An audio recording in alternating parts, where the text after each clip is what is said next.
जाती है। सतलज किस नदी में जाके मिलती है? ये ब्यास नदी में जाकर के लास्ट मिल जाती है, सतलज ब्यास में मिल जाती है। इसके बाद बताइएगा रामगंगा जो नदी है इसका उद्गम कहां से होता है? सही, उत्तराखंड के नैनीताल के समीप से ही होता है, नैनीताल के समीप से होता है, जो मुख्य हिमालय से ही होता है। और ये बताइएगा रामगंगा नदी जो है कहां में आकर के गंगा में मिलती है? रामगंगा नदी किस जगह पे आकर के गंगा में मिलती है? कन्नौज के पास, जो कि कन्नौज कहां स्थित है? उत्तर प्रदेश में। इसके बाद बताएगा उत्तरी अंडमान का जो है बताएगा सर्वोच्च चोटी कौन सा है? सेंट्रल पीक हो जाएगा। सही, इसकी ऊंचाई की बात करते हैं कितना मीटर है? 738 मीटर। सही है, 738 मीटर हो जाएंगे। मध्य अंडमान की बात करते हैं, मध्य अंडमान का शिखर सबसे ऊंचा कौन सा है? मानडियो वाली जो है मध्य अंडमान का जो है सर्वोच्च शिखर है। दक्षिणी अंडमान की बात करते हैं तो दक्षिणी अंडमान का सर्वोच्च शिखर कौन सा है? माउंट हेरियट हो जाएगा दक्षिणी अंडमान का। इसके बाद बताएगा सिंधु नदी कहां से निकलती है? सही है, तिब्बत के मानसरोवर झील से निकलती है। हाँ, और अगर हम बात करते हैं ये मोहाना या संगम की बात करते हैं तो कहां जाती है ये? इनका होती है अरब सागर में। सही है। इसके बाद बताइएगा काराकोरम दर्रा जो है ये कहाँ स्थित है? जम्मू कश्मीर में। सही है। जो जिला दर्रा की बात करते हैं ये कहाँ स्थित है? सही है। हालांकि फिलहाल में लद्दाख हो गया, ये क्षेत्र लद्दाख में आता है। इसके बाद रोहतांग दर्रा कहाँ स्थित है? रोहतांग हिमाचल प्रदेश में। रोहतांग दर्रा की बात करते हैं तो ये हिमाचल प्रदेश में स्थित है। सही है। यांग्याप दर्रा की बात करते हैं तो ये कौन सा स्टेट में है? यांग्याप दर्रा अरुणाचल प्रदेश में। यांग्याप दर्रा की बात करें तो अरुणाचल प्रदेश हो जाएगा। तुजू दर्रा की बात करते हैं तो कहां स्थित है? तुजू दर्रा मणिपुर हो जाएंगे। सही है। दीफू दर्रा की बात करते हैं तो ये कहां स्थित है? अरुणाचल प्रदेश हो जाएगा। सही है। नीति दर्रा की बात करते हैं तो कहां स्थित है? उत्तराखंड। सही है। पीर पंजाल दर्रा की बात करते हैं तो जम्मू कश्मीर में। सही है। सिंधु एवं सतलज नदी के मध्य बताएगा कौन सा हिमालय है? सिंधु और सतलज के मध्य कौन सा हिमालय है? पंजाब हिमालय। याद रखना है, सिंधु सतलज के मध्य पंजाब हिमालय स्थित है। सही है। सतलज एवं काली के मध्य कौन सा हिमालय है? सतलज एवं काली। सही है। सतलज काली के मध्य कुमायूं। याद रखना है, थोड़ा सा माइंड लगाइएगा। स से सतलज या क से कुमायूं, तो क लास्ट में मिला तो क से कुमायूं याद रखने का प्रयास करिएगा। हाँ, सतलज और काली नदी के मध्य कुमायूं हिमालय हो गए। काली एवं तीस्ता के मध्य कौन सा हिमालय है? नेपाल हिमालय। काली और तीस्ता के मध्य कौन सा हिमालय? नेपाल हिमालय। और वही बात करते हैं तीस्ता एवं बिहान के मध्य कौन सा हिमालय है? तो ये असम हिमालय हो जाएगा। तीस्ता और बिहान के मध्य असम हिमालय हो जाएगा। सही है। इसके बाद बताइएगा देश के कुल कितने % क्षेत्रफल पर जो है उच्च पर्वत श्रेणियां है? देश के कुल कितने क्षेत्रफल पर उच्च पर्वत श्रेणियां है? 10.7% हो जाएगा। 10.7%। इसके बाद बताइएगा कितने % भूभाग पर विस्तृत मैदान का विस्तार है? 43%, 43% हो जाएगा। इसके बाद बताइएगा हिमाद्री अर्थात सर्वोच्च या वृहद हिमालय की बात करते हैं तो इसकी ऊंचाई की बात करते हैं तो एवरेज में कितना है? औसत में कितना एवरेज ऊंचाई है इसका? 6000 मीटर करीब में है। 6000 मीटर याद रखिएगा, 6000 मीटर। इसके बाद बताइएगा म्यांमार की अगर हम बात करते हैं कैपिटल की तो कहाँ है कैपिटल? सही, नेपेटाओ। और इसकी मुद्रा की बात करते हैं तो क्या है? क्या। सही है, क्या हो जाएगा। मंगोलिया की कैपिटल कहाँ है? उलन बटोर। सही है। और अगर हम बात करते हैं इसकी मुद्रा क्या है? तुगरिक। मंगोलिया की तुगरिक हो जाएगा। इसके बाद बताइएगा मलेशिया की बात करते हैं तो इसकी कैपिटल कहाँ है? कुआलालंपुर हो जाएंगे। और इसकी मुद्रा क्या है? रिंगिट हो जाएगा। कुवैत की अगर हम बात करते हैं मुद्रा क्या है? वो तो कुवैत सिटी उसका कैपिटल हो गया। और मुद्रा की बात करते हैं तो कौन सा है? दिनार। हाँ, मुद्रा दिनार हो जाएगा कुवैत का। इसके बाद बताइएगा पर्थ जो है एक नगर है जो कि कहाँ स्थित है? ऑस्ट्रेलिया हो जाएगा। सही है। वारसा नगर है, ये कहाँ स्थित है? वारसा पोलैंड में स्थित है। सही है। इसके बाद ये वारसा जो है किस नदी पे है? विस्चुला नदी पे स्थित है ये वारसा। इसके बाद काहिरा की बात करते हैं तो ये किस कंट्री में है? मिस्र में स्थित है। और ये किस नदी पे है? नील नदी पे। सही है। सिडनी की बात करते हैं, सिडनी कहाँ है? ऑस्ट्रेलिया में है। और ये किस नदी के किनारे स्थित है? डार्लिंग नदी के किनारे स्थित है। बुडापेस्ट की बात करते हैं तो ये कहाँ स्थित है? हंगरी में। इसकी कैपिटल ही है, हंगरी की कैपिटल की बात करते हैं बुडापेस्ट ही है। और ये बुडापेस्ट जो है किस नदी के किनारे स्थित है? डैन्यूब नदी के किनारे स्थित है। सही है। शिकागो की बात करते हैं तो ये कहाँ स्थित है? अमेरिका में स्थित है। और ये किस नदी के किनारे स्थित है? शिकागो नदी ही है, उसी के किनारे ये स्थित है, याद रखना। कराची की बात करते हैं तो कराची किस नदी के किनारे स्थित है? सिंधु नदी के किनारे स्थित है, सही है। सिंधु समझौता हुआ कब था? 1960 में। 1960 में प्राइम मिनिस्टर कौन हुए थे? जवाहरलाल नेहरू हुए थे, सही है। जवाहरलाल नेहरू की डेथ कब हो गया था? 1964 में, सही बोल रहे हैं। 1964 में इनकी डेथ हो गया था, मृत्यु हो गया था। इसके बाद का जवाहरलाल नेहरू के पिताजी का क्या नाम था? मोतीलाल नेहरू, सही है। मोतीलाल नेहरू हो जाएंगे। जवाहरलाल नेहरू की पुत्री का क्या नाम हुआ? इंदिरा गांधी, सही है। इंदिरा गांधी को भारत रत्न कब दिया गया था? 1971 में दिया गया था, सही है। 1971 में दिया गया था। इसके बाद बताइएगा, ऑरेंज जो है, ऑरेंज एक प्रकार का नदी है जो कि बताएगा कहाँ में ये बहती है। ऑरेंज नदी की बात करते हैं तो कौन सा महासागर में ये जो गिरती है ऑरेंज नदी जो है, किस महासागर में जाके गिर जाती है? अटलांटिक महासागर में। एस आकार का महासागर कौन सा है? अटलांटिक महासागर ही एस आकार का महासागर है, सही है। और सबसे व्यस्त महासागर की बात करते हैं तो कौन सा है? यही अटलांटिक महासागर ही सबसे व्यस्त ज्यादा है। इसके बाद बताएगा, सुपीरियर झील को ह्यूरॉन झील से जो जोड़ती है उसका क्या नाम है? सूनहर। सूनहर के नाम से हम जानते हैं सुपीरियर झील और ह्यूरॉन झील को जो जोड़ती है उसे सूनहर। ये कहाँ स्थित है? सही है, संयुक्त राज्य अमेरिका में स्थित है ये। इसके बाद कहेगा, ईरी झील और मिशिगन झील को जो जोड़ता है वो कौन सा नहर है? ईरी नहर ही है, याद रखना है। ईरी झील और मिशिगन झील को जो जोड़ता है वो ईरी नहर ही है, सही है। इसके बाद बताएगा, गोटा नहर बताइए आप किसके किसके बाद संबंधित है? गोटा, जो कि ये स्वीडन में है। स्टॉकहोम और गुटेनबर्ग, स्टॉकहोम और गुटेनबर्ग के मध्य संबंधित है। इसके बाद पनामा की बात करते हैं तो पनामा नहर की बात करते हैं, ये किसके किसके मध्य है? कैरेबियन सागर और प्रशांत महासागर। कैरेबियन सागर और प्रशांत महासागर के मध्य जो है पनामा नहर है। इसके बाद सुएज नहर की बात करते हैं तो सुएज नहर लाल सागर एवं भूमध्य सागर के मध्य से, सही है। सुएज नहर का निर्माण कब हुआ था? 1869 में हुआ था। इसका राष्ट्रीयकरण कब किया गया था? 1956 में राष्ट्रीयकरण किया गया था, सही है। इसके बाद बताएगा, गेहूं उत्पादन में प्रथम देश कौन सा है? चाइना हो जाएगा, सही है। और अगर हम दूसरा कंट्री की बात करते हैं तो भारत है, सही है। चावल उत्पादन में सबसे ज्यादा देश कौन सा उत्पादन करता है? चाइना हो जाएगा। और दूसरे स्थान की बात करते हैं तो भारत ही हो जाएगा, सही है। हीरा में बताएगा सबसे ज्यादा हीरा उत्पादन कौन सा है? सही है, रशिया के द्वारा सर्वाधिक हीरा उत्पादन किया जाता है। इसके बाद बताएगा, कोयला उत्पादन में प्रथम देश कौन सा है? चाइना हो जाएगा, सही है, चाइना ही होगा।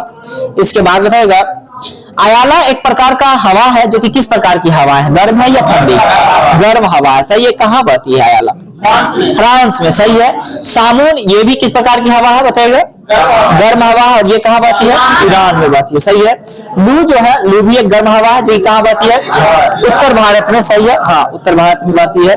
इसके बाद बताएगा, गारिच ये भी एक प्रकार का गर्म हवा ही है, और ये कहाँ बहती है?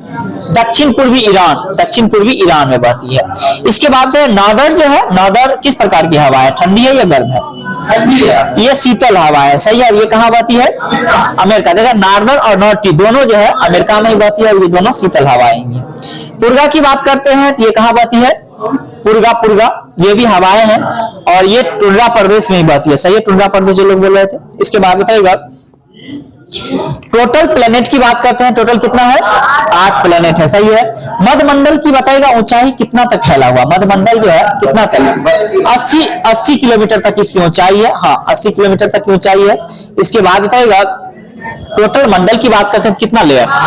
5 लेयर है, सही है। बीच में कौन सा है? मध्यमंडल। ये भी सबसे नीचे का मंडल कौन सा है? क्षोभ मंडल है, सही है। क्षोभ मंडल सबसे नीचे का मंडल है। क्षोभ मंडल को इंग्लिश में क्या बोलते हैं? ट्रोपोस्फीयर, सही है। ट्रोपोस्फीयर कभी कभी इंग्लिश में ही देगा तो इस चीज को याद रखिएगा। और अगर समताप मंडल को इंग्लिश में क्या बोलते हैं? समताप मंडल हमने बोले हैं, सही है। ट्रोपोस्फीयर बोलते हैं इंग्लिश में उसको। हाँ, इसके आयन मंडल को इंग्लिश में क्या बोलते हैं? आयनोस्फीयर बोलते हैं, सही है। इसके बाद बताइएगा, पृथ्वी पर प्रत्येक कितने जो है कितने देर के बाद ज्वार एवं भाटा आता है? सही है। हाँ, याद रखना आपको। ज्वार की बात करते हैं तो 12 घंटा 26 मिनट, और भाटा की बात करते हैं तो ये आपका 6 घंटा 13, उसका आधा हो जाएगा, सही है। हाँ, उसका आधा हो जाएगा। इसके बाद बताइएगा, विषुवतीय जल धारा जो है ये किस महासागर की जलधारा है? उत्तरी विषुवतीय जलधारा जो है किस महासागर की जलधारा है? प्रशांत महासागर हो जाएंगे। और किस प्रकार की जलधारा है? गर्म है या ठंडी? गर्म जलधारा हो जाएगा, सही है। इसके बाद गल्फ स्ट्रीम जो है ये किस प्रकार की जलधारा, गर्म है या ठंडी? सही है, गल्फ है तो गर्म है। और अगर बात करते हैं महासागर की तो कौन महासागर की है ये? अटलांटिक महासागर, सही, अटलांटिक महासागर हो जाएंगे।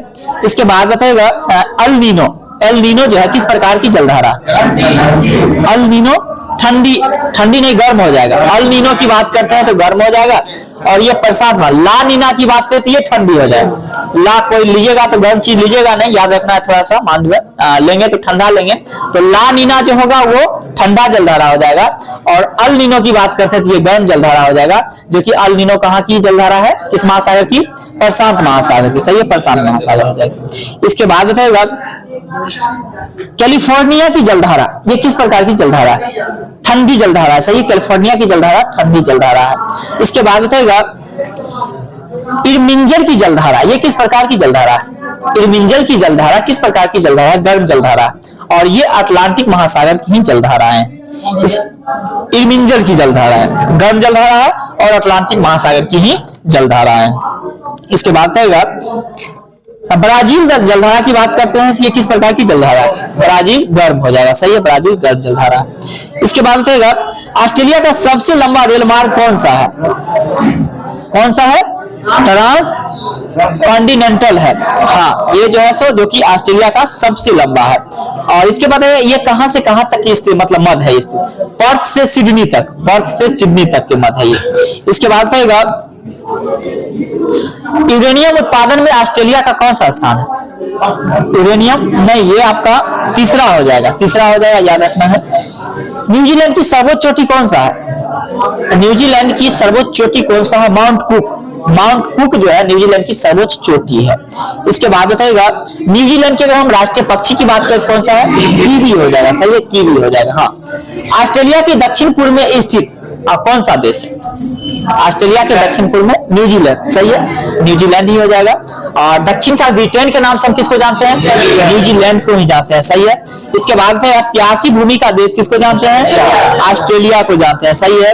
लैंड ऑफ कंगारू के नाम से किसको जानते हैं? ऑस्ट्रेलिया को ही जानते हैं। The land of golden Phyllis के नाम से किस देश को जानते हैं? ऑस्ट्रेलिया को ही जानते हैं, सही है। इसके बाद टोटल कंटिनेंट की संख्या कितना है? कंटिनेंट का मतलब महाद्वीप होता है, 7। एशिया महादेश होता है, सॉरी, कंटिनेंट महादेश। तो कितना महादेश है टोटल? 7। हाँ, इसके बाद बताएगा अर्जेंटीना के घास के मैदान को क्या कहते हैं? पंपास कहते हैं। ये किस प्रकार की घास है? शीतोष्ण है या उष्ण कटिबंधीय, किस प्रकार? शीतोष्ण है, याद रखना है। जो बीच यानी विषुवत रेखा के बगल में होगा या उसी पे होगा वो उष्ण टाइप का होगा, जो नीचे और जो ऊपर होगा वो शीतोष्ण घास के मैदान होगा, याद रखना। उष्ण घास के मैदान वही होगा जो विषुवत रेखा के समीप होगा। इसके बाद बताइएगा सूर्य और सुंदरियों का देश किसे कहते हैं? फ्रांस को, फ्रांस याद रखना है, फ्रांस को जो है सूर्य और सूर्यों का देश कहते हैं, सही है। हाँ, इसके बाद बताइएगा यूरोप का ब्लैक फॉरेस्ट और हार्ज पर्वत जो है किस प्रकार की पर्वत है? ब्रह्मोस पर्वत है, ब्रह्मोस पर्वत का उदाहरण है ये। इसके बाद बताइएगा यूरोप का भारत किस देश को कहते हैं? यूरोप का भारत इटली को, याद रखना। यूरोप का भारत किस देश को कहते हैं? तो इटली को जो है कहते हैं। इसके बाद बताएगा यूरोप का खेल के मैदान किसके कहते हैं? स्विट्जरलैंड को कहते हैं, सही है। हाँ, स्विट्जरलैंड हो जाएगा, सही है, स्विट्जरलैंड। इसके बाद बताएगा ऑस्ट्रिया एवं इटली के मध्य जो है कौन सा दर्रा मार्ग प्रदान करता है? ऑस्ट्रिया नहीं, ऑस्ट्रिया और इटली के मध्य कौन सा दर्रा है? ब्रेनर दर्रा जो है ये मार्ग प्रदान करता है। इसके बाद बताएगा सुपीरियर झील की बात करते हैं तो ये कहाँ स्थित है? सही है, यूएसए में ही है, उत्तरी अमेरिका में ही है, सही है, कंटिनेंट में अगर पूछे तो। और सबसे ताजे पानी की झील की बात करते हैं तो कौन सा है? सुपीरियर झील ही हो जाएगा, सही है। इसके बाद बताएगा अफ्रीका के उष्ण घास के मैदान को क्या कहते हैं? सवाना कहते हैं, सही है। और यहाँ के शीतोष्ण घास के मैदान को क्या कहते हैं? बेल्ट कहते हैं। ये बहुत अच्छा क्वेश्चन, याद रखिएगा। अफ्रीका के उष्ण घास के मैदान को क्या कहते हैं? सवाना कहते हैं। और शीतोष्ण घास के मैदान को वेल्ड कहते हैं, सही है। गोल्ड कोस्ट के नाम से जाना जाने वाला देश कौन सा है? घाना हो जाएगा, सही है। इसके बाद कहेगा अफ्रीका का एक सीसल नामक पौधा है, इससे क्या प्राप्त होता है? जूट। सही है, जूट सही है, जूट मिलता है, जूट हो जाएगा इसका आंसर। इसके बाद बताइएगा वनों का देश किस देश को कहते हैं? कांगो को। सही है, वनों का देश की बात करते हैं तो कांगो को जानते हैं। इसके बाद बताइएगा अगर हम बात करते हैं महाद्वीप की, तो पृथ्वी पर जो है महाद्वीप का विस्तार कितना प्रतिशत पर पाया जाता है? 29 से 30%। आप 71% जो बोल रहे हैं ना, वो जो है पानी का आप रेशियो बोल रहे हैं। वाटर जो है 71% और स्थल जो है 29% के करीब में पाया जाता है। अब महाद्वीप की बात की है तो ये आपका 29 से 30% पाया जाता है। सही है। इसके बाद बताइएगा सबसे बड़ा महाद्वीप कौन सा है? एशिया महाद्वीप। सही है। उसके बाद दूसरा स्थान पर अफ्रीका हो जाएगा। सही है। और तीसरे स्थान पे उत्तरी अमेरिका याद रखना है। पहला पे आप याद रखेगा एशिया हो जाएगा, दूसरा पे याद रखेगा अफ्रीका हो जाएगा और तीसरा पे उत्तरी अमेरिका हो जाएगा। सही है, उत्तरी अमेरिका हो जाएगा। इसके बाद बताएगा वर्ल्ड में सबसे बड़ा कंट्री कौन सा है? रसिया हो जाएगा। सही है, रसिया हो जाएगा। हाँ, भू संतति का सिद्धांत किसके द्वारा दिया गया? कोबर के द्वारा। भू संतति का सिद्धांत की बात करते हैं किस भूगोल वेदा के द्वारा दिया गया था? तो कोबर के द्वारा दिया गया था। सही है। इसके बाद संवहन तरंग की बात करते हैं, ये किस भूगोल वेदा के द्वारा दिया गया? होम्स के द्वारा। सही है, होम्स के द्वारा। प्लेट विवर्तनिकी की बात करते हैं किसके द्वारा दिया गया था? हैरी हेल्स के द्वारा। सही है। संवहन तरंग की बात करते हैं तो होम्स के द्वारा दिया गया था। सही है। महाद्वीपीय फिसलन की बात करते हैं तो ये किसके द्वारा दिया गया था? बेली के द्वारा दिया गया था। सही है। आग्नेय चट्टान का रूपांतरण में बताएगा ग्रेनाइट का कांतित क्या हो जाएगा? नीस हो जाएगा। सही है। और ग्रेवो का कांतित क्या होगा? सर्पेंटाइन हो जाएगा। बेसाल्ट एक प्रकार की चट्टान है, वो किसमें पाया जाता है? किस प्रकार की चट्टान है? आग्नेय चट्टान है। सही है, आग्नेय चट्टान है। आग्नेय चट्टान को कितने भागों में बांटा गया? 2 भागों में बांटा गया। कौन कौन सा है? आग्नेय चट्टान को कितने भागों में बांटा गया है? तो 2 भाग में, एक अंतर्भेदी और एक बहिर्भेदी चट्टान के रूप में बांटा गया है, याद रखना। इसके बाद बिटुमिनस कोयला का बताएगा, इसका कांतित क्या हो जाएगा? बिटुमिनस कोयला का ग्रेफाइट हो जाएगा। बिटुमिनस कोयला का अगर हम बात करते हैं इसका कांतित रूप क्या होगा? तो ग्रेफाइट हो जाएगा। इसके बाद बताएगा चूना पत्थर जो है किस प्रकार की चट्टान की में पाया जाता है? चूना पत्थर अवसादी चट्टान में पाया जाता है। सही है, चूना पत्थर अवसादी चट्टान में पाया जाता है। और इसका कांतित की बात करते हैं तो इसका कांतित क्या हो जाएगा? संगमरमर हो जाएगा। सही है। लिग्नाइट कोयला की बात करते हैं इसका कांतित क्या होगा? एंथ्रासाइट। याद रखना है, लिग्नाइट कोयला आपसे पूछे तो एंथ्रासाइट हो जाएगा और बिटुमिनस कोयला आपसे पूछे तो इसका कांतित क्या होगा? ग्रेफाइट हो जाएगा। याद रखिएगा बिटुमिनस कोयला जो है ये आग्नेय चट्टान में पाया जाता है और इसका कांतित क्या है? तो ग्रेफाइट है। और लिग्नाइट कोयला जो है ये अवसादी चट्टान में पाया जाता है और इसका कांतित क्या होता है? सही है, एंथ्रासाइट हो जाएगा। इसके बाद सर्वाधिक अगर हम बात करते हैं उच्च कोटि की कोयला की बात करते हैं कौन सा है? एंथ्रासाइट में। एंथ्रासाइट कोयला में कितना प्रतिशत कार्बन पाया जाता है? सही है, 85% के अराउंड में पाया जाता है। कहीं कहीं 90 भी मिलता होगा, तो याद रखना 85 से 90% करीब में पाया जाता है। इसके बाद बताएगा अगर हम बात करते हैं पृथ्वी की घनत्व का तो कितना होता है? 5.5 होता है। सही है, 5.5 होता है। इसके बाद बताएगा अगर हम बात करते हैं पृथ्वी की औसत रेडियस यानी त्रिज्या की, तो इसकी औसत रेडियस कितना है? 6370 किलोमीटर। याद रखना है, पृथ्वी की त्रिज्या की बात करते हैं तो 6370 किलोमीटर इसकी रेडियस है यानी त्रिज्या है। इसके बाद बताएगा पृथ्वी के कितना नीचे जाने पर जो है, कितना प्रति मीटर नीचे जाने पर जो है तापमान 1 डिग्री सेल्सियस बढ़ता है? 32 मीटर जब हम नीचे जाएंगे पृथ्वी से तो टेम्परेचर जो है 1 डिग्री सेल्सियस जो है बढ़ते जाएगा। याद रखना है आपको। इसके बाद बताएगा और हम बात करते हैं पृथ्वी के भू क्षेत्रफल पर जल का रेशियो और स्थल का रेशियो कितना है? 7:3। आप लिख सकते हैं 7:3 यानी 70% और 30% के अराउंड में ले सकते हैं। कहीं कहीं 71-29 के करीब में भी दिया जाता है, तो याद रखना। इसके बाद बताइएगा पृथ्वी पर अधिकतम ऊंचाई की बात करते हैं तो कौन सा चोटी है? हिमालय पर कौन सा चोटी? Mount Everest. सही है, माउंट एवरेस्ट है। इसकी लेंथ की बात करते हैं, ऊंचाई कितना है? सही है, 8848 के करीब में इसका ऊंचाई है। इसके बाद बताइएगा हाँ वही अगर हम बात करते हैं सबसे नीचे का गर्त की बात करते हैं तो कौन सा है? मेरियाना गर्त है। और ये किस महासागर में स्थित है? प्रशांत महासागर में। मेरियाना गर्त की गहराई कितना है? 11,022 मीटर में है। याद रखना है, किलोमीटर नहीं मीटर में। 11,022 मीटर हो जाएगा। इसके बाद बताएगा भूमध्य रेखा के उत्तर में बताएगा कितना डिग्री अक्षांश को हम कर्क रेखा कहते हैं? 23.5 डिग्री। 23.5 डिग्री, हाँ, भूमध्य रेखा के 23.5 डिग्री ऊपर को हम क्या कहते हैं? कर्क रेखा कहते हैं। और 23.5 डिग्री नीचे को क्या कहते हैं? मकर रेखा कहते हैं। सही है। मकर रेखा को बताएगा कौन सा नदी है जो 2 बार काटता है? लिम्पोपो नदी। लिम्पोपो नदी याद रखना है आपको, जो 2 बार जो काटती है, लिम्पोपो नदी आपको याद रखना है। क्या हुआ? हाँ, इसकी क्या थी? कर्क रेखा को माही हो जाएगा, याद रखना है आपको। इसके बाद बताएगा आकार में दूसरा सबसे बड़ा ग्रह कौन सा है? शनि हो जाएगा। और सबसे बड़ा बृहस्पति हो जाएगा। सही है। सबसे ज्यादा जो है अगर हम बात करते हैं उपग्रह की संख्या किस ग्रह के पास है?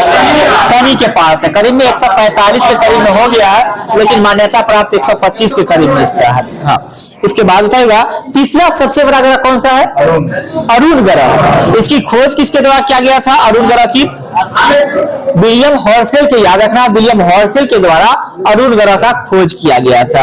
इसके पास अगर हम बात करते हैं सैटेलाइट, यानी कि उसी को हम उपग्रह बोलते हैं, तो टोटल कितना उपग्रह इसके पास है? वरुण का उपग्रह कितना? टोटल उपग्रहों की संख्या कितना है? याद रखना है आपको, टोटल कितना है? वरुण हम पूछ रहे हैं, अरुण पूछे थे ना।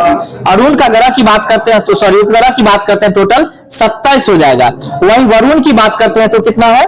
हाँ, वरुण याद रखना है आपको, टोटल 14 है, और अरुण की बात करते हैं तो टोटल 27 है। सही है। अगर हम वरुण की खोजकर्ता की बात करते हैं तो वरुण के खोजकर्ता जोहान गाले के द्वारा किया गया था। अभी जस्ट हम पूछे थे क्या? अरुण के खोजकर्ता कौन थे? विलियम हर्शेल थे। सही है। हाँ, अगर हम वरुण की खोजकर्ता की बात करते हैं, इसकी खोज की बात करते हैं तो कब किया गया था? 1846 में। 1846 में किया गया था। इसके बाद बताइएगा विषुवतीय व्यास जो है सो इसका कितना किलोमीटर में? पृथ्वी का विषुवतीय व्यास की बात करते हैं 12,756 हो जाएगा। वही ध्रुवीय व्यास की बात करते हैं तो कितना है? हाँ, 12,714 है।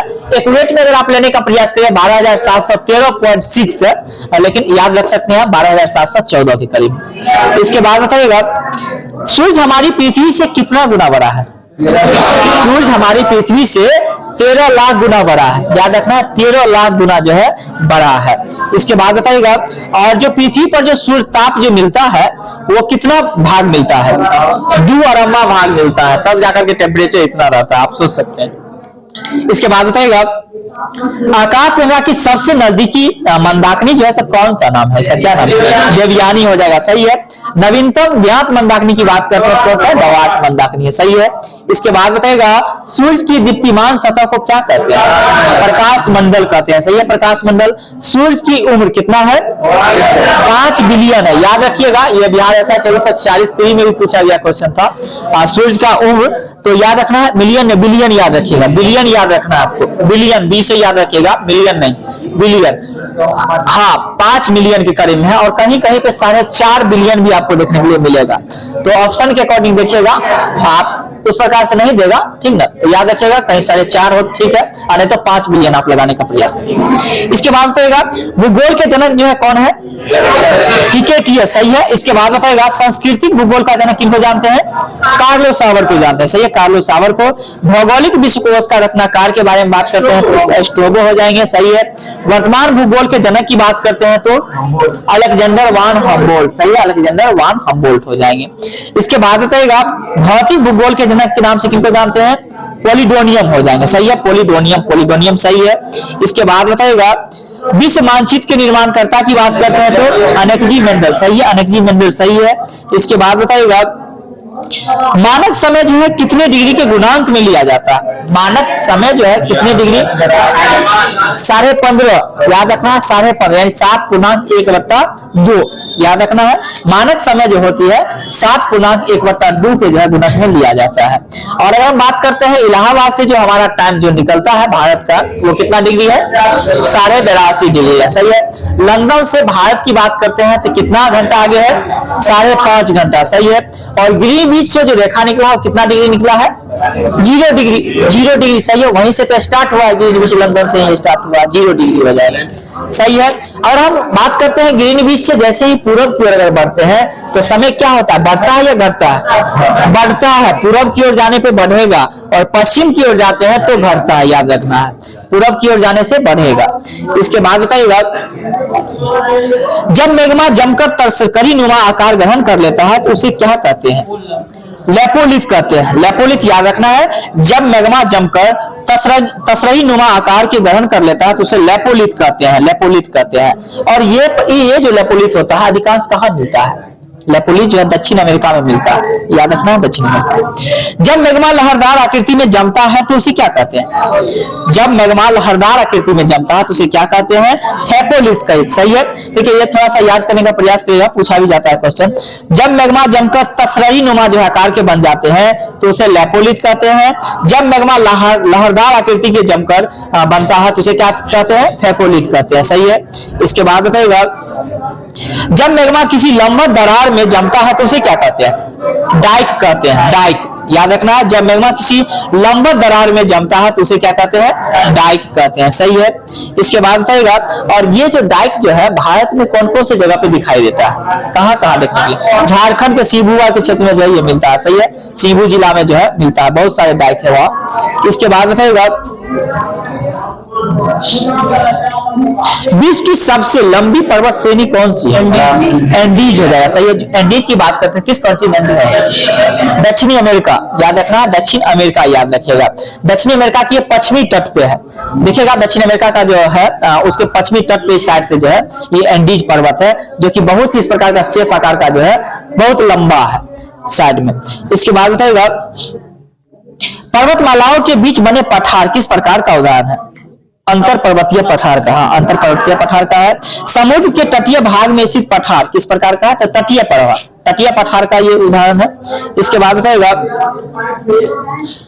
किस जगह को पृथ्वी का शीत ध्रुव कहते हैं? किस जगह को पृथ्वी का शीत ध्रुव कहते हैं?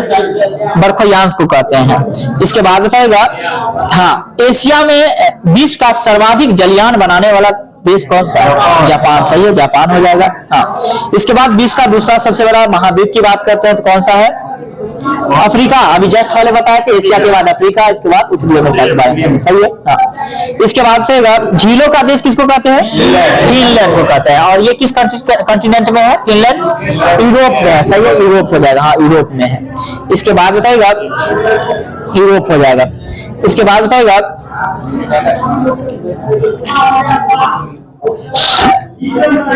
अगर हम बात करते हैं विश्व में 10 सबसे ज्यादा तटीय सीमा वाला देश दिया गया है, जिसमें दूसरे स्थान पे कौन सा है? नहीं, पहले स्थान पे तो सर्वाधिक तटीय रेखा वाला कंट्री की बात करते हैं ये कनाडा हो जाए, लेकिन दूसरे स्थान पे हम पूछे नॉर्वे, याद रखना है आपको। दूसरे स्थान पे नॉर्वे, सबसे ज्यादा कनाडा, दूसरे स्थान पे नॉर्वे और तीसरे स्थान पे आपको याद रखना है इंडोनेशिया। तीसरे स्थान पे इंडोनेशिया हो जाएगा। सही है। इसके बाद बताइएगा, मुलायम मेघ जो होता है या पछाड़ मेघ की बात करते हैं, ये किस लेयर में होता है? समताप मंडल में होता है। सही है। लेकिन अधिकांश मौसमी घटनाएं जो होती है, मौसम संबंधी घटनाएं होती है, वो आपका क्षोभ मंडल में होता है, इसको भी याद रखना है। इसके बाद कहेगा, वायुमंडल में जो है आर्गन की बात करते हैं, टोटल कितना प्रतिशत पाया जाता है? सही है, 0.93% पाया जाता है। वही ऑक्सीजन की बात करते हैं तो कितना प्रतिशत पाया जाता है वायुमंडल में? 20.95 यानी 21% आप ले सकते हैं। मीथेन की बात करते हैं तो मीथेन कितना प्रतिशत पाया जाता है? 0.0002%। मीथेन की बात करते हैं वायुमंडल में 0.0002% पाया जाता है। क्रिप्टॉन की बात करते हैं, क्रिप्टॉन कितना प्रतिशत पाया जाता है वायुमंडल में? 0.0001% क्रिप्टॉन पाया जाता है। और कौन सा गैस जो है वायुमंडल में नहीं पाया जाता? अक्रिय गैस। अक्रिय गैस कौन सा है? रेडॉन जो है वायुमंडल में नहीं पाया जाता है। अगर हम बात करते हैं नाइट्रोजन की, तो नाइट्रोजन कितना प्रतिशत पाया जाता है? 78% के राउंड में पाया जाता है। सही है। इसके बाद बताइएगा, दूरी के संदर्भ में दाब परिवर्तन की दर क्या कहते हैं? दाब प्रवणता कहते हैं, इसको दाब प्रवणता कहते हैं। इसके बाद बताइएगा पृथ्वी सौरिक विकिरण द्वारा प्रसारित ऊर्जा का कितना प्रतिशत भाग जो है ग्रहण करता है? 51% भाग, और वायुमंडलीय सौरिक सूर्य का जो है 14% भाग ग्रहण करता है। वायुमंडल का 14% हो गया और पृथ्वी के जो है ये आपका 51% हो गया। इसके बाद बताइएगा कपास की बात करते हैं तो कपास सर्वाधिक जो है कहाँ उत्पादन होता है, कौन सा कंट्री में कपास उत्पादन? भारत में सबसे ज्यादा कपास होता है। और हम बात करते हैं भारत में कौन सा स्टेट में सर्वाधिक कपास उत्पादन होता है? महाराष्ट्र। सही है, महाराष्ट्र में सर्वाधिक उत्पादन होता है। सर्वाधिक काली मिट्टी का विस्तार जो है किस स्टेट में है? महाराष्ट्र में। यह सही, काली मिट्टी का काली मिट्टी का विस्तार सर्वाधिक जो है महाराष्ट्र में है। सही है। इसके बाद बताइएगा एस्किमो ये एक प्रकार की जनजाति है जो कि कहाँ निवास करती है, कौन से कंट्री में? ग्रीनलैंड और कनाडा में ये निवास करती है। एस्किमो एक प्रकार की जनजाति है जो कि ग्रीनलैंड और कनाडा में निवास करती है। माओरी जनजाति है, ये कहाँ निवास करती है? न्यूजीलैंड में करती है। किर्गिज की बात करते हैं तो ये कहाँ निवास करती है? मध्य एशिया में करती है। सही है। आइनू की बात करते हैं तो ये कहाँ निवास करती है? जापान में करती है। सही है। याकू की बात करते हैं तो याकू कहाँ निवास करते हैं? ये टुंड्रा प्रदेश में करती है। सही है। टुंड्रा एवं शीत प्रधान क्षेत्र की वनस्पति को क्या कहते हैं? क्रायोफाइट। क्या कहते हैं? क्रायोफाइट। कई चट्टान में उगने वाले वनस्पति को क्या कहते हैं? लिथोफाइट कहते हैं। सही है, लिथोफाइट हो जाएंगे। वायु उष्णकटिबंधीय जल की घास की वनस्पति को क्या कहते हैं? ट्रोपोफाइट। ट्रोपोफाइट हो जाएंगे। हाँ। शीतोष्ण कटिबंध क्षेत्र की वनस्पति को क्या कहते हैं? शीतोष्ण मीसोफाइट। मीसोफाइट हो जाएगा। रेड स्क्वायर की बात करते हैं, ये कहाँ स्थित है? मॉस्को में। सही है। काबा की बात करते हैं तो ये प्रसिद्ध स्थान है, एक जगह है, ये कहाँ स्थित है? काबा। काबा की बात करते हैं तो मक्का सऊदी अरब में स्थित है। इसके बाद एम्पायर स्टेट बिल्डिंग की बात करते हैं तो ये कहाँ स्थित है? ये आपका न्यूयॉर्क में स्थित है। न्यूयॉर्क में। ओपेरा हाउस की बात करते हैं तो ये कहाँ स्थित है? सिडनी में स्थित है। सही है। इसके बाद बताइएगा नीपर नदी है जो कि नीपर नदी बताएगा सबसे पहले ये कहां से निकलती है, किस कंट्री से निकलती है? रसिया से। रसिया से। और निकलती कहां से है? तो बलदाई पर्वत से निकलती है जो कि रूस में बलदाई पर्वत पड़ता है, रूस में।